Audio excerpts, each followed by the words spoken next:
के बाद वे टेररिस्ट हाथ धोकर मार्टी के भी जान के पीछे पड़ गए। अपनी जान बचाने के लिए मार्टी वीडियो कैमरे के साथ उस टाइम मशीन कार में ही घुस गया और तेजी से कार भगाने लगा।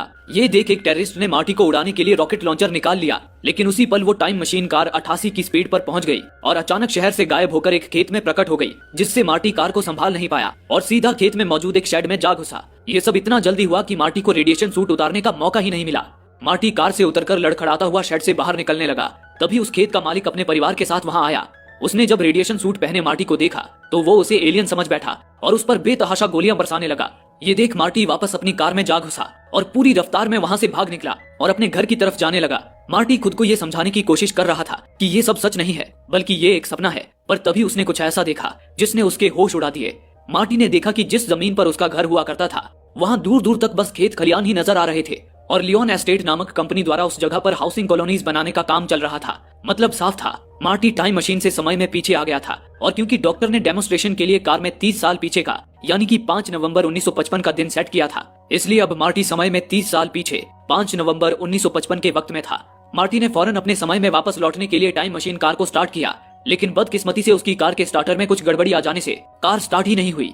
साथ ही अब कार में मौजूद प्लूटोनियम फ्यूल भी खाली हो चुका था, जिस कारण अब फ्लक्स कैपेसिटर को भी स्टार्ट नहीं किया जा सकता था और फ्लक्स कैपेसिटर स्टार्ट किए बिना मार्टी का वापस अपने समय में लौट पाना नामुमकिन था।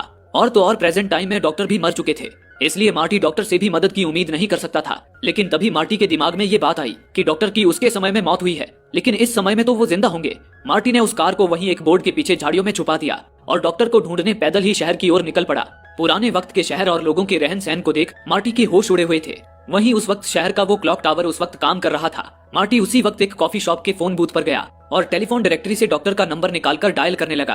हालांकि डॉक्टर को फोन नहीं लग पाया, लेकिन टेलीफोन डायरेक्टरी से उसे डॉक्टर का एड्रेस जरूर मिल गया। शॉप से निकलने से पहले मार्टी ने अपने लिए एक कप कॉफी ऑर्डर किया। इसी दौरान कुछ लड़के उस कॉफी शॉप में घुस आए। मार्टी ने देखा कि वो उसके डैड जॉर्ज का फ्यूचर बॉस बिफ था और उसके साथ उसके दोस्त भी थे। बिफ ने आते ही कहा, मैकफ्लाई तू यहाँ क्या कर रहा है? ये सुनकर मार्टी चौंक उठा, क्योंकि उसका ही सरनेम तो मैकफ्लाई था। मार्टी ये सोचकर हैरान था कि आखिर पास्ट में भी बिफ ने उसे कैसे पहचान लिया। पर तभी बिफ और उसके दोस्तों ने मार्टी के बगल में बैठे एक लड़के को घेर लिया और कहा, मैकफ्लाई तूने मेरा होमवर्क खत्म किया या नहीं? ये सुनकर मार्टी ने जब उस लड़के पर गौर किया तो उसके होश उड़ गए, क्योंकि वो लड़का और कोई नहीं बल्कि मार्टी का फ्यूचर फादर जॉर्ज था। जॉर्ज शुरुआत से ही बिल्कुल डरपोक था, जिस वजह से बिफ उसे बहुत ज्यादा परेशान करता था और अपना होमवर्क भी उसी से करवाता था। बिफ जॉर्ज को जल्द से जल्द उसका होमवर्क खत्म करने की धमकी देकर वहां से चला गया, पर हमेशा की तरह इससे जॉर्ज को कोई फर्क ही नहीं पड़ा। वो अपना ब्रेकफास्ट खत्म करके अपनी साइकिल में वहां से निकल गया। ये देख मार्टी उसे आवाज लगाता हुआ उसका पीछा करने लगा। आखिरकार एक जगह पर आकर मार्टी को जॉर्ज की साइकिल एक पेड़ के पास खड़ी मिली। मार्टी ने जब पेड़ के ऊपर जाकर देखा तो जॉर्ज ऊपर पेड़ से लटका दूरबीन से कपड़े बदलती एक लड़की को ताड़ रहा था, लेकिन अगले ही पल जॉर्ज फिसलकर पेड़ से नीचे सड़क पर गिर पड़ा। तभी सामने से एक कार को आते देख मार्टी ने जॉर्ज को धक्का देकर कार से दूर हटा दिया, लेकिन उसे बचाने के चक्कर में मार्टी खुद उस कार से टकरा गया और बेहोश हो गया। ये देख जॉर्ज डर के मारे अपनी साइकिल उठाकर वहां से रफू चक्कर हो गया। कुछ देर बाद जब मार्टी को होश आया तो उसने खुद को एक बेडरूम में पाया, जहां एक लड़की उसके सामने बैठी थी। मार्टी उसे देख चौंक उठा, क्योंकि वो और कोई नहीं बल्कि मार्टी की फ्यूचर मदर लॉरेन थी। दरअसल मार्टी जॉर्ज को बचाते हुए जिनकी कार से टकराया था वो लॉरेन के पिता थे। उनका घर सामने ही था, इसलिए वो मार्टी को बेहोश देख उसकी देखभाल करने उसे अपने घर ले आए थे। लेकिन लॉरेन को क्या पता था कि मार्टी उसका फ्यूचर सन होगा। वो तो उसे देखकर उस पर लट्टू हो चुकी थी। मार्टी को लॉरेन के इरादे कुछ ठीक नहीं लग रहे थे, इसलिए मार्टी फौरन वहां से निकल गया और सीधा डॉक्टर के घर जा पहुंचा, जहां उसकी मुलाकात डॉक्टर के 30 साल पहले वाले रूप से हुई। उस वक्त डॉक्टर के सिर पर चोट लगी थी। मार्टी ने डॉक्टर से मिलते ही कहा, डॉक्टर मैं फ्यूचर से आया हूँ, सन 1985 से, उस मशीन से जिसका फ्यूचर में आप आविष्कार करने वाले हैं। लेकिन मैं यहाँ फंस गया हूँ और अब मुझे वापस अपने समय में लौटने के लिए आपकी मदद चाहिए। लेकिन डॉक्टर को मार्टी कोई पागल लगा। तभी मार्टी ने उन्हें अपना ड्राइविंग लाइसेंस दिखाया, जिसमें लिखे बर्थ डेट के मुताबिक मार्टी अभी पैदा भी नहीं हुआ था। साथ ही उसने डॉक्टर को अपनी और अपने भाई बहन की फोटो भी दिखाई, जिसमें उसकी बहन के स्वेटर में क्लास ऑफ 1984 लिखा हुआ था। पर डॉक्टर को वो फोटो फेक लगी। उसने कहा, तुम्हारे फोटोग्राफर को तो फोटो एडिट करना भी नहीं आता, उसने तुम्हारे भाई के बाल ही क्रॉप कर दिए हैं। ये कहकर डॉक्टर मार्टी से पीछा छुड़ाकर अपने वर्कशॉप में घुस गया। तभी मार्टी को याद आया कि प्रेजेंट टाइम में डॉक्टर ने उसे सिर पर चोट लगने की कहानी बताई थी। मार्टी ने बाहर से ही चिल्लाकर कहा, डॉक्टर मैं जानता हूँ कि आपको सिर पर चोट कैसे लगी। आप टॉयलेट सीट पर खड़े होकर घड़ी टांग रहे थे, पर आपका पैर फिसल गया और आपका सिर बेसिन से टकरा गया। फिर जब आप जागे तो आपके दिमाग में फ्लक्स कैपेसिटर बनाने का आइडिया था, जिसने आपके टाइम ट्रेवल को संभव बनाया।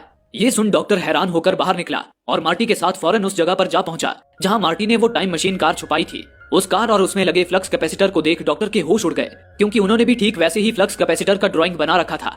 अब डॉक्टर को मार्टी की बातों पर पूरा यकीन हो चुका था। अपने फ्यूचर इन्वेंशन को देख डॉक्टर की खुशी का ठिकाना न था। डॉक्टर उसी वक्त मार्टी के साथ टाइम मशीन कार को लेकर अपने लैब में आ गया वहां पहुंचकर मार्टी ने उस वीडियो कैमरे को टीवी से कनेक्ट किया जिसमें उसने प्रेजेंट के डॉक्टर की सारी बातें रिकॉर्ड की थी। डॉक्टर अपने फ्यूचर वाले रूप को देख बहुत ज्यादा एक्साइटेड हुआ जा रहा था। तभी वीडियो में डॉक्टर ने जब कहा कि वो फ्लक्स कैपेसिटर न्यूक्लियर एनर्जी पे चलती है और उसे स्टार्ट करने के लिए 1.21 गीगावाट्स की बिजली की जरूरत पड़ती है, तो उसे सुन डॉक्टर का दिमाग ही घूम गया। ये देख मार्टी ने डॉक्टर से कहा, डॉक्टर आप फिक्र मत कीजिए, हमें न्यूक्लियर एनर्जी जनरेट करने के लिए बस प्लूटोनियम की जरूरत है, उससे हमारा काम बन जाएगा। लेकिन डॉक्टर ने कहा, मार्टी अब तुम कभी वापस अपने वक्त में नहीं लौट पाओगे क्योंकि इस जमाने में प्लूटोनियम मिलना नामुमकिन है। ये सुनकर मार्टी ने कहा, लेकिन डॉक्टर न्यूक्लियर रिएक्टर के अलावा भी तो 1.21 गीगावाट बिजली जनरेट करने का कोई तरीका होगा। इस पर डॉक्टर ने कहा, इस जमाने में 1.21 गीगावाट जितनी पावर तो केवल आसमान से गिरने वाली बिजली में होती है। माना कि हम आसमान से गिरने वाली बिजली का भी इस्तेमाल करके फ्लक्स कैपेसिटर को पावर दे सकते हैं, पर हमें थोड़ी पता है कि कोई बिजली कब और कहां गिरेगी। तभी मार्टी को कुछ याद आया। उसने कहा, मैं जानता हूँ बिजली कब और कहां गिरेगी। मार्टी ने अपने जेब से उस ओल्ड लेडी का दिया हुआ पर्चा निकालकर डॉक्टर को दिया जिसमें शहर के उस क्लॉक टावर की हिस्ट्री थी जो आगे चलकर बिजली गिरने से खराब हो जाने वाला था। उस पर्चे के मुताबिक उस क्लॉक टावर पर बिजली अगले शनिवार को रात 10:04 में गिरने वाली थी। ये जानने के बाद डॉक्टर ने कहा, आने वाले एक हफ्ते में मैं किसी भी तरह क्लॉक टावर में गिरने वाली बिजली से फ्लक्स कैपेसिटर को पावर देने का तरीका ढूंढ लूंगा। लेकिन याद रखो, तब तक ना तुम्हें कहीं बाहर जाना है और ना किसी से मिलना है, क्योंकि अगर तुम्हारी वजह से पास्ट की घटनाओं में अगर कोई बदलाव आया तो उससे फ्यूचर में भी असर पड़ सकता है। इस पर मार्टी ने कहा, डॉक्टर आप फिक्र मत कीजिए, यहाँ मैं अपने फ्यूचर पेरेंट्स के अलावा और किसी से नहीं मिला हूँ। ये सुनकर डॉक्टर की चिंता बढ़ गई। उन्होंने फौरन मार्टी से उसके भाई बहन की वो तस्वीर मांगी। मार्टी ने जब वो तस्वीर निकाली तो देखा कि उस तस्वीर में अब उसके बड़े भाई का सिर ही गायब हो गया था। डॉक्टर को जिस बात का डर था वही हुआ। मार्टी के बड़े भाई का अस्तित्व मिटता जा रहा था। दरअसल मार्टी के मॉम डैड की लव स्टोरी के मुताबिक मार्टी के फ्यूचर फादर जॉर्ज जब पेड़ से गिरे तो लॉरेन के डैड की कार से जॉर्ज का एक्सीडेंट होना था, जिसके बाद लॉरेन के डैड जॉर्ज को उठाकर अपने घर ले जाते जहां जॉर्ज और लॉरेन की पहली मुलाकात होती और उनके प्यार की शुरुआत होती। लेकिन यहाँ तो मामला उल्टा पड़ चुका था क्योंकि मार्टी जॉर्ज को बचाते हुए खुद लॉरेन के पिता की कार से टकरा गया था, जिसके बाद लॉरेन के पिता मार्टी को अपने घर ले गए। यानी कि मार्टी की वजह से जॉर्ज और लॉरेन की पहली मुलाकात हुई ही नहीं, जिसका मतलब था कि अब ना तो जॉर्ज और लॉरेन में प्यार होगा और ना उनकी शादी होगी, और अगर उनकी शादी नहीं होगी तो मार्टी और उसके भाई बहन पैदा ही नहीं होंगे। यही वजह थी कि अब धीरे धीरे मार्टी और उसके भाई बहनों का अस्तित्व मिट रहा था। मार्टी सबसे छोटा था, इसलिए उसकी बारी सबसे आखिर में आनी थी। इस बात से मार्टी भी परेशान हो उठा। अब उन्हें किसी भी तरह जॉर्ज और लॉरेन को दोबारा मिलाना था ताकि उनमें प्यार हो और वे आगे चलकर शादी करें, तभी मार्टी और उसके भाई बहन का अस्तित्व बच सकता था। अगली ही सुबह डॉक्टर और मार्टी जॉर्ज और लॉरेन के स्कूल पहुंचे ताकि वो जॉर्ज और लॉरेन को दोबारा मिला सकें। स्कूल पहुंचकर उन्होंने देखा कि सारे बच्चे जॉर्ज को परेशान कर रहे थे, लेकिन डरपोक जॉर्ज उनका सामना करने के बजाय बुद्धू की तरह बस हंसे जा रहा था। उसे देख डॉक्टर ने मार्टी से पूछा, आखिर तुम्हारी मॉम को इस लड़के से प्यार कैसे हो गया? इस पर मार्टी ने कहा, वो तो आज तक मुझे भी समझ नहीं आया। तभी डॉक्टर ने अपनी राय देते हुए कहा, शायद ये फ्लोरेंस नाइटिंगेल इफेक्ट हो सकता है। जब तुम्हारे नाना घायल जॉर्ज को घर लाए होंगे तो जॉर्ज की देखभाल करते हुए लॉरेन के दिल में उसके लिए सिंपैथी पैदा हो गई होगी, जो धीरे धीरे प्यार में बदल गई। ऐसा अक्सर नर्सिस के साथ होता है। कई बार नर्सिस को भी अपने पेशेंट से प्यार हो जाता है। इसी दौरान मार्टी को वहाँ एक डांस पार्टी का पोस्टर दिखा जो आने वाले शनिवार की रात ही स्कूल में होने वाली थी। मार्टी को याद आया कि दूसरी बार उसके मॉम डैड उसी डांस पार्टी में मिले थे जहाँ उसके डैड ने उसकी मॉम से अपने प्यार का इजहार किया था। मार्टी ने ठान लिया कि पार्टी वाली रात तक वो किसी भी तरह अपने मॉम डैड को मिलाकर रहेगा। फिर उसी दिन मार्टी कैफेटेरिया में जॉर्ज से मिला और उससे दोस्ती कर ली। फिर उसने जॉर्ज से कहा, जॉर्ज, लॉरेन ने मुझे बताया कि वो तुमसे प्यार करती है और वो चाहती है कि तुम उसे स्कूल में होने वाली डांस पार्टी में पार्टनर बनने के लिए पूछो। मौका अच्छा है दोस्त, तुम डांस पार्टी में लॉरेन से अपने प्यार का इजहार कर देना। हालांकि ये सुनकर जॉर्ज के मन में लड्डू फूटने लगे, क्योंकि वो भी दिल ही दिल में लॉरेन को चाहता था और वो पेड़ पर लटक कर उसे ही देखा करता था। लेकिन उसे जरा भी उम्मीद नहीं थी कि लॉरेन उसे घास तक डालेगी। इस पर मार्टी ने जॉर्ज का हौसला बढ़ाया और उसे 2-4 प्यार की भाषा सिखाकर लॉरेन के पास भेजा। उस वक्त लॉरेन अपने फ्रेंड्स के साथ एक कैफे में बैठी थी, पर लॉरेन के पास आते ही घबराहट में जॉर्ज की जुबान लड़खड़ाने लगी। लेकिन फिर भी वो लॉरेन से बात करने की कोशिश करने लगा, पर तभी कबाब में हड्डी बनकर बिफ वहाँ आ धमका।